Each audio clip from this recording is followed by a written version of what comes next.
नमस्कार, मी भाऊ तोरसेकर. तुम्ही बघत आहात प्रतिपक्ष. मित्रांनो, सगळा देश रामभक्तीमध्ये रममाण झाला असताना आमचे शरद पवार साहेब, त्यांच्या लाडक्या कन्या सुप्रियाताई आणि त्यांच्या पक्षातले सगळे लोक आपल्या रामाला वनवासात सोडायला जावं, तसे रोहित पवारांना ईडीच्या चौकशीसाठी पाठवायला एकत्र जमले होते. हा विरोधाभास नजरेत भरणारा होता. पण हे सगळं कशाला करायला पाहिजे होतं असं जेव्हा शरद पवार म्हणतात आणि मंदिर पूर्ण झाल्यावर जाईन वगैरे वगैरे म्हणतात, तेव्हा शरद पवार तरी आपल्या या लाडक्या नातवाला ईडीच्या चौकशीसाठी पाठवताना आशीर्वाद देण्याचा समारंभ का करतात, त्याचे फोटो आणि चित्रण का करतात, हा पण प्रश्न विचारला गेला पाहिजे. अयोध्येत पूर्ण न झालेल्या मंदिरामध्ये प्रभू श्रीरामचंद्राच्या मूर्तीची प्राणप्रतिष्ठा मोदी करतात. त्यासाठी हजारो लोकांना आमंत्रित केलं जातं, एक मोठा समारंभ योजला जातो. त्यामध्ये राजकारण असेल तर मग आपल्या बारक्या काय ते लवकुश म्हणावेत तसे जे नातवंड आहेत, पवारसाहेबांच्या घरची लेकरं, त्यांना ईडीच्या चौकशीला पाठवताना वनवासात पाठवल्यासारखा एक नाट्यमय प्रसंग शरद पवार घडवतात कशाला. आणि विनोद बघा मित्रांनो, तिकडे शरद पवारांचे आशीर्वाद घेतले, वाकून नमस्कार केला, शरद पवारांनी डोक्यावर हात ठेवला. त्यानंतर सुप्रियाताई आपल्या भाच्याला घेऊन तिकडे गेल्या ईडीच्या ऑफिसमध्ये. आणि ईडीच्या ऑफिसमध्ये शिरण्यापूर्वी त्यांनी एक पुस्तक रोहित दादांच्या हातात दिलं. कसलं तर संविधानाचं. मला गंमत वाटली मित्रांनो. दीर्घकाळ, मला वाटते 2दा का 3दा सुप्रियाताई लोकसभेत निवडून गेल्या आहेत. त्याच्या आधी एकदा त्या राज्यसभेत पण गेल्या होत्या. अशा व्यक्तीला संविधान या शब्दाचा अर्थ तरी कळतोय का? तुम्हाला संशयास्पद व्यवहारासाठी मनी लॉन्ड्रिंग केलं आहे काय, पैशाचा धपला आहे का, या चौकशीसाठी कंपनीवर धाडी पडल्या.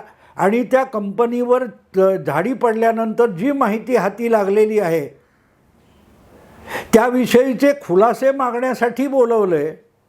अशा वेळेला सुप्रियाताई रोहित दादांच्या हातात संविधानाची प्रत देतात. काय करणार होते संविधान? तुमच्या कंपनीमधले घोटाळे संविधानाच्या काय त्या वेगवेगळ्या कलमामध्ये आलेले असतात का, तरतुदीमध्ये आलेले असतात का? सुप्रियाताई संसदपटू म्हणून कौतुक केलं जातं, त्यांना एवढं कळत नाही आरोपीची चौकशी करताना संविधानाची गरज नसते. ज्या विषयाची चौकशी होणार आहे, ज्या भानगडीची खुलासे द्यायचे आहेत, त्याविषयीची कागदपत्रं लागतात. आणि ती कागदपत्रं एका कुठच्या तरी फोल्डरमध्ये रोहित पवार घेऊन आलेले होते. सुप्रियाताईंनी हे द्यायची गरज काय होती?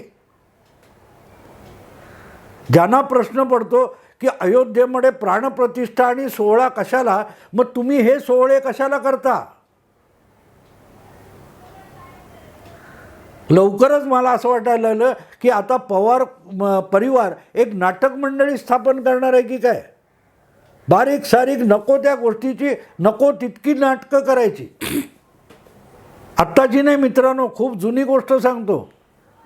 2019च्या विधानसभा निवडणुकांपूर्वी जी काही एक आवई उठली होती की पवारांना सुद्धा ईडी चौकशीला बोलवणार. त्यानंतर थोरल्या पवारांनी म्हणजे रोहित दादाच्या नातू आहेत त्यांच्या आजोबांनी केवढं मोठं नाटक रंगवलं होतं, आठवतं तुम्हाला? आज जरांगे पाटील मुंबईत मोर्चा घेऊन येणार, तेव्हा जितकी पोलिसांची तारांबळ उडालेली नाही त्यापेक्षा अधिक तारांबळ आजोबांनी मुंबईत ईडीच्या ऑफिसमध्ये जातो असं म्हणून उडवलेली होती की मला समन्स येण्याची गरज नाही, मी आता स्वतःच जातो ईडीच्या ऑफिसमध्ये.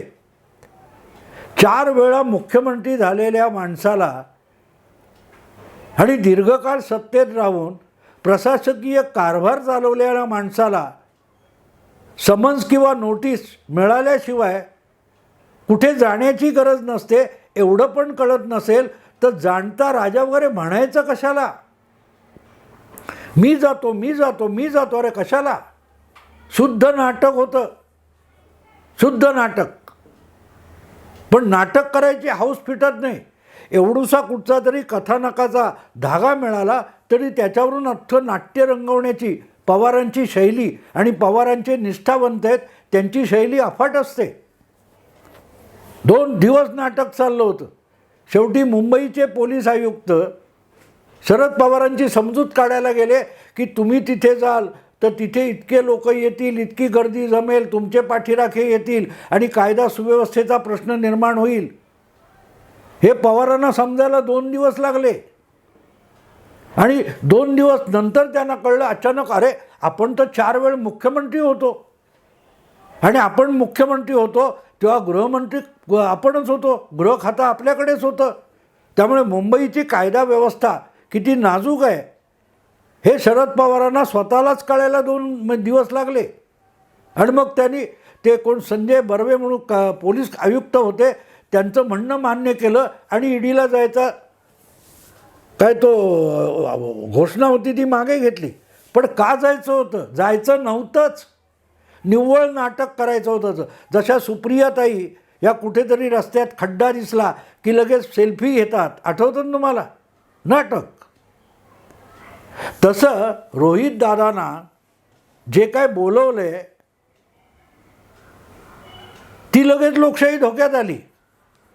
सुप्रियाताई, बारामती ॲग्रो लिमिटेड ही कंपनी म्हणजे लोकशाही नाही आहे आणि त्या कंपनीचं रजिस्ट्रेशन केलेले जी काय कागदपत्रं आहेत त्याला संविधान म्हणत नाहीत.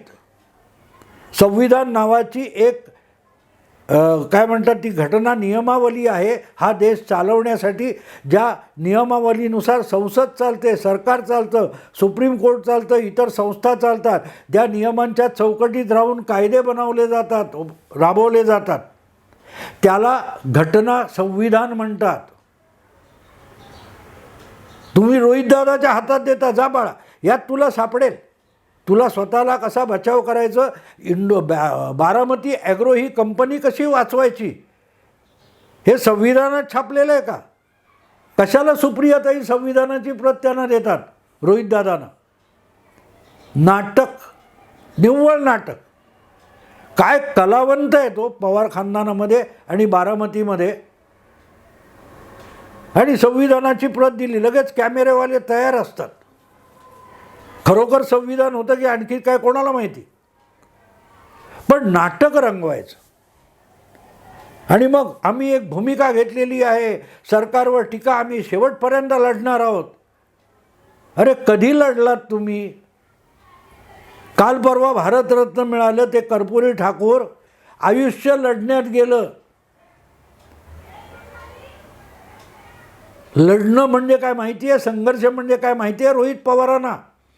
अरे ओठावर मिसळून फुटली नाही इतक्यात तुम्ही जिल्हा परिषद सदस्य होता, आमदार होता, कंपन्यांचे डायरेक्टर होता, वेगवेगळ्या संस्थांचे अध्यक्ष होता. हे संघर्षातून येतं. महाराष्ट्र क्रिकेटचे रोहितदादा पवार अध्यक्ष झाले ते त्यांनी संघर्षाकडून मिळवलेलं पद आहे का?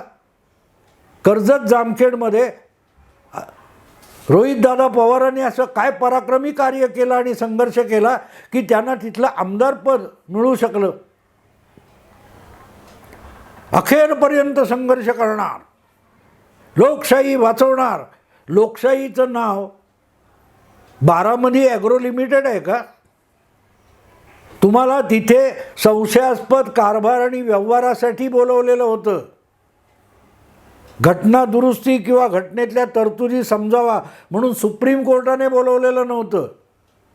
एक तपास यंत्रणेने तुम्ही तुमच्या कंपनीमध्ये ज्या ज्या काय गफलती केलेल्या आहेत असा संशय आहे त्या संशयाचा खुलासा करायला बोलवलं होतं. आणि सुप्रियाताई संविधान देतात. या बात आहे, या बात आहे. पण नाटकं किती करावी? अरे शेमड्या पोराला रस्त्यावरच्या कळायला लागलं की पवार मंडळी ही एक्सपर्ट नाटक रंगवणारी आहेत. तुमच्यात एकच माणसाला नाटक जमत नाही, तो बिचारा बाहेर पडला शेवटी कंटाळून, की जगण्यात, घरात, बाहेर, राजकारणात, सार्वजनिक जीवनात किती वेळा नाटकासारखं अभिनयात राहायचं. आम्ही भूमिका घेतली असं कोण म्हणतं? रोहितदादा. कारण त्यांना राजकीय भूमिका आणि नाटकातली कलावंताची भूमिका यातला फरक कळत नाही आहे. त्या प्रणिती शिंदे म्हणाल्या त्या बरोबर आहे की अजून नवखा आहे, राजकारण खूप समजावं लागणार आहे. बोलल्या ना, का बोलल्या? आणि प्रणिती शिंदेना जो मुलगा नवखा चाचपडणारा वाटतो तो एवढ्यातच बारामती ॲग्रोचा प्रमुख वगैरे होतो, अध्यक्ष, मॅनेजिंग डायरेक्टर वगैरे, महाराष्ट्र क्रिकेटचा अध्यक्ष वगैरे होतो. आणखीन 10 वर्षांनी सांगणार क्रिकेटमधलं पण मला कळतं. किती नाटकं कराल तुम्ही, किती नाटकं कराल? लोक मूर्ख आहेत का? लोक मूर्ख आहेत? तुम्हाला कुठल्या तरी राजकारणासाठी पक्ष फुटलाय वगैरे वगैरे म्हणू नये. तुम्ही ज्या कंपनीचे प्रमुख आहात तिथल्या व्यवहारामध्ये गफलती, कागदोपत्री आढळून आणल्यात आणि त्याचा खुलासा करायला बोलवले. तो भगतसिंग किंवा स्वातंत्र्य सैनिक, स्वातंत्र्यवीर सावरकर असतील किंवा स्वातंत्र्यासाठी लढलेले, संयुक्त महाराष्ट्रासाठी लढलेले, आणीबाणी विरोधात लढलेले, या लोकांना जेव्हा पोलीस पकडून नेतात किंवा उचलतात तेव्हा जे उदात्तता असते त्याचा मागमूस पण रोहितदादा पवार यांना ईडीने बोलवण्यामध्ये नसतो. तुम्ही आरोपी आहात, तुम्ही आरोपी आहात. काल परवा त्या एकनाथ शिंदेना आरोपी हे न्यायाधीशांना भेटले कसे? सुप्रियाताई रोहितदादांना सन्मान्य महाराष्ट्र रत्न, भारतरत्न प्रदान करायला बोलवलेलं नव्हतं ईडीमध्ये. तुमच्या कंपनीमध्ये आता बारामती हे नाव आलं की त्यात गफलत असणारे वेगळं सांगायची गरज नसते. तर त्याच्या हातात सुप्रियाताई संविधान सोपवतात. ह्या बात आहे. वडील परवडले म्हणावं इतका सुंदर अभिनय, बेमालूम अभिनय सुप्रियाताई करायला लागलेले आहेत. आणि कितीही रागाचे शब्द उच्चारायचे तरी ते ओसाळलेल्या हसूतून कसे बोलावे याचे धडे नॅशनल ड्रामा काय ते असेल ना अकॅडमी, त्याच्यात सुप्रियाताईंना बोलवून दिले पाहिजेत. तिथल्या तरुण काय ते अभिनेते व्हायला बघणारे, अभिनेत्री व्हायला धडपडणारे जे कलावंत आहेत तरुण, त्यांना सुप्रियाताई उत्तम अभिनयाचं मार्गदर्शन करू शकतील. आज विधानसभेमध्ये स्वतः शरद पवार जाऊन पोचले. रे गरज काय? एकनाथ शिंदे वगैरेंना बोलवल्याशिवाय ते गेले नाही ना. शरद पवार, सुप्रियाताई आमदार, विधानसभा अध्यक्षांसमोर जी सुनावणी चालू आहे तिथे जाऊन पोचले. कशाला? निवडणूक आयोगामध्ये शरद पवारांची गरज नव्हती, पण जात आहेत कारण कळतंय हातात उरलं सुरलं पण निसटतंय. हा सगळा आटापिटा जो चालू आहे तो तेवढ्यासाठी चालू आहे की हातून सगळं निसटलं. कारण नाटक कुठपर्यंत करायचं याचं भान राखावं लागतं. एखादं अप्रतिम नाटक असतं, आपण बघतो. मध्यंतरी तो काय तो आनंद दिगंबरचा सिनेमा आला धर्मवीर, त्यामध्ये तो प्रसाद ओक, तो जो काय त्यांनी वेशभूषा केली होती त्यानुसार मुलाखती गंमत म्हणून दिल्या. पण एखाद्या नाटकामध्ये औरंगजेब असेल, संभाजीराजे असतील, अशा भूमिका करणारे जे कलावंत असतात ते नाटकाचा प्रयोग संपला की त्याच वेशभूषेमध्ये आणि रंगभूषेमध्ये जर रस्त्यावर फिरायला लागले तर लोक काय म्हणतील? सुप्रियाताई त्याचं तरी भान ठेवा. शरद पवार साहेब त्याचं भान ठेवा की 24 तास नाटक चालू नसतं. ते काय 3 अंकी नाटक 3 तासात संपतं. तुम्ही घरात बाहेर सगळीकडे नाटकं करणार आहात, सगळीकडे नाटकं करणार आहात. पवारसाहेबांना पक्षाच्या त्या दिवशी नेमके पवारसाहेब कार्यालयात येऊन बसतात का? आपल्या नातवाला ईडीने बोलवलं आहे, जवळच ते ईडी आणि NCPचं ऑफिस जवळजवळ आहे. पवारसाहेब हजर असतात बरोबर आशीर्वाद द्यायला. सुप्रियाताई संविधान द्यायला हजर असतात. अरे बाकीची काही कामं नाहीत. आम्ही ईडीमध्ये पकडल्या जाणाऱ्या प्रत्येकाचं स्वागत करण्याची भूमिका घेतली आहे असं म्हणा. सरकारविरोधी बोललं म्हणून मग ईडी मागे लावलं जाते. ईडी ही भाजपची शाखा झाली आहे. सुप्रियाताई हे सगळं केतकी चितळेच्या वेळेला आठवायला पाहिजे होतं, सुनैना खोलेच्या वेळेला आठवायला पाहिजे होतं, हे सगळं अर्णब गोस्वामीच्या अटकेच्या वेळेला आठवायला पाहिजे होतं. संविधान आणि तुम्हाला चटके बसल्यावर आठवतं? सुनैना खोले असो, केतकी चितळे असो, तो कोण सदावर्ते असो, अर्णब गोस्वामी असो, यांना ज्या पद्धतीची गलिच्छ वागणूक तुम्ही दिलीत त्यापेक्षा अतिशय सभ्यपणे तुम्हाला वागवलं जातं आहे. एक ना एकामागून दुसरं समज दिलं जातं. अर्णबला समज तरी दिलं होतं. एखादा ओसामा बिन लादेन पकडावा तसे कमांडो पाठवलेत. तेव्हा ती तुमची घटना कुठे होती जी रोहित दादाला सुपूर्द केली? तेव्हा ते संविधान कुठे होतं?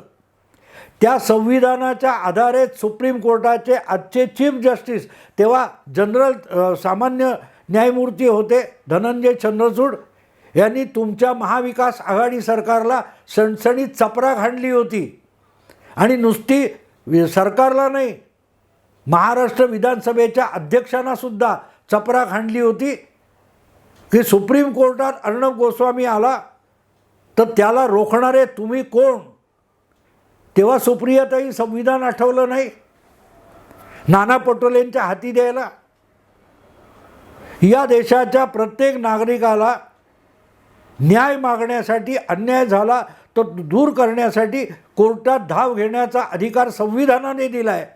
त्यापासून त्याला वंचित ठेवणारे तुम्ही कोण असा सवाल महाराष्ट्र विधानसभेला याच धनंजय चंद्रचूडांनी अर्णब प्रकरणात विचारला होता.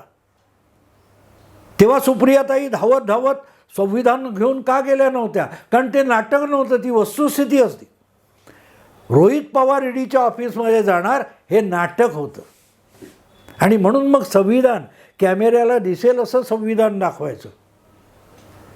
नाटक फार काळ चालत नाही सुप्रियाताई. तुमचं सगळं नाटक आता उघडं पडलेलं आहे. तुमचा मानभावीपणा, तुमच्या वडिलांचा शहाजोगपणा हे सगळं उघडं पडलं आहे. तर जितकं अधिक करत जाल ना तेवढं तुम्ही स्वतःचं वस्त्रहरण करून घ्याल. त्याचा जनमानसावर काडीचाही परिणाम होणार नाही. काडीचाही परिणाम होणार नाही. तेव्हा चालू द्या तुमचं. पण एक लक्षात ठेवा, बारामती ॲग्रो लिमिटेड म्हणजे लोकशाही नाही. ती कंपनी बंद पडो चालो. त्यामुळे या देशातली लोकशाही धोक्यात येत नाही. आणि संविधान इतकं समर्थ आहे की तुमच्यासारख्यांना संविधानाचं नाटक करून अलगदपणे सुटताही येणार नाही. एवढं भक्कम संविधान या देशाचं आहे. तुम्ही जे पुस्तक दिलं ते पुस्तक म्हणजे संविधान नाही, त्या संविधानातला आशय आणि आत्मा म्हणजे संविधान असतं. तेवढं लक्षात घ्या. अर्थात तुम्ही घेणार नाही हेही माहिती आहे. पण असो मित्रांनो, आपण सल्ले द्यायचे असतात. आत्ता इथेच थांबतो. आवडलं लाईक करा, शेअर करा, सबस्क्राईब करा. नमस्कार.